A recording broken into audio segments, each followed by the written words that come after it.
Chairman Grace. Appreciate that. I'd like to introduce Trevor Myers, who's the CEO of Chloe's Gear and Products, an automotive parts manufacturing company with operations in Arkansas, in Illinois, and in Rochester Hills, Michigan, which is not only my hometown, but also I have the pleasure of representing here in Congress as well. Chloe's opened a Southeast Michigan location in the 1970s, and they are a Tier 1 supplier for General Motors, Ford Motor, and Chrysler, and a leader in the global market in manufacturing and the supply of automotive timing drive systems and components. Mr. Myers has been with Chloe since 1981, and he served as CEO since 1997. He is testifying today on behalf of the Motor Equipment Manufacturers Association, which has represented and served manufacturers of motor vehicle components since 1904. I'm happy Mr. Myers is here to join us to discuss how lowering trade barriers can help boost exports, create jobs, and also he'll provide insight into the perspective of manufacturers and auto suppliers on this most important issue. Welcome, Mr. Myers. Thank you. Good afternoon, Chairman Graves, Ranking Member Velasquez, and other members of the committee. Thank you for the opportunity to testify this afternoon. I'm Trevor Myers, President and CEO of Chloe's Gear and Products.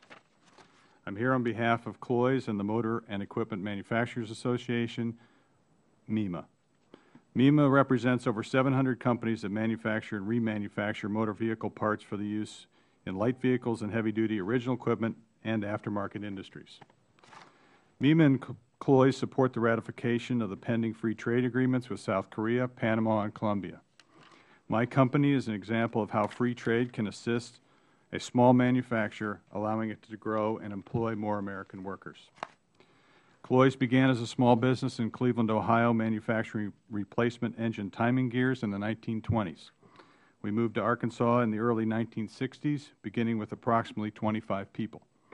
In the 1970s, we began selling products to General Motors. In 1985, we made the decision to go global.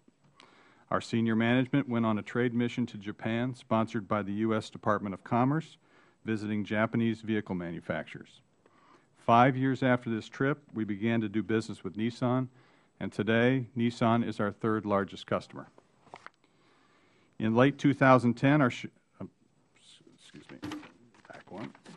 In 2005-2006, KPS Capital Partners, LLC, took a direct majority investment in Chloe's. KPS kept the existing management and growth plan in place because both were sound.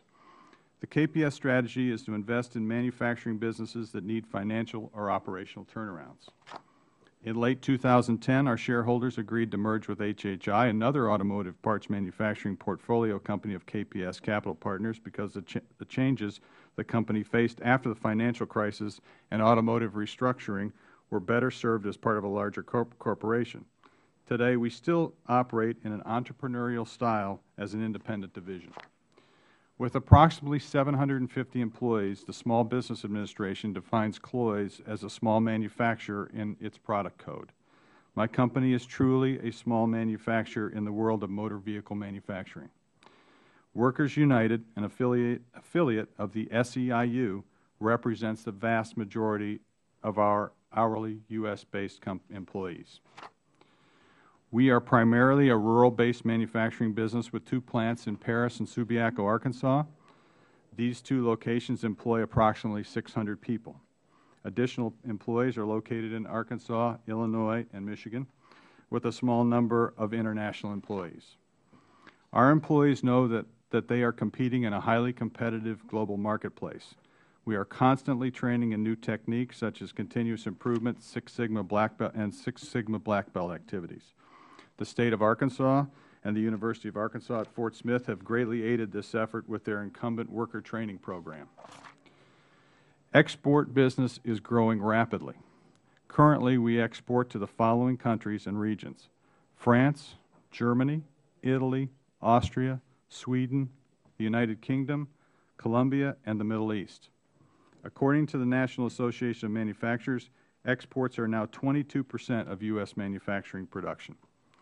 We are a living example of this statistic. In 3 years, our non-NAFTA business will grow to approximately 25% of sales. In addition, we have benefited greatly from NAFTA. which has allowed us to freely sell original equipment and aftermarket goods to Mexico.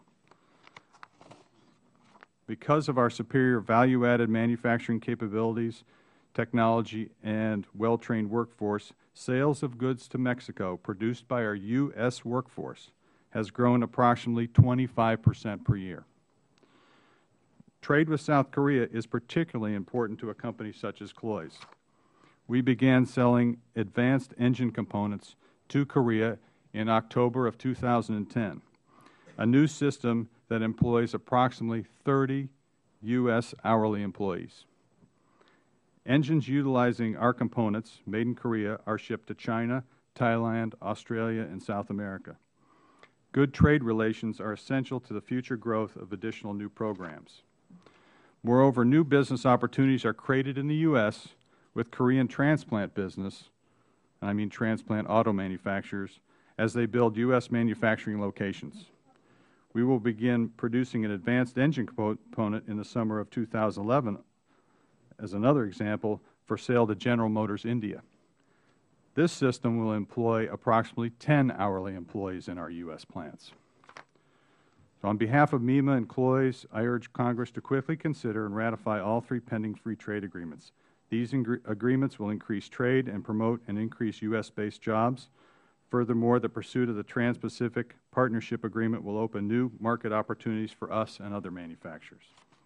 In closing, Cloy's and our employees have greatly benefited from free trade agreements and the free trade of goods to our international customers. Again, thank you for the opportunity to testify today, and I welcome your questions when appropriate. Thank you. Thank you very much.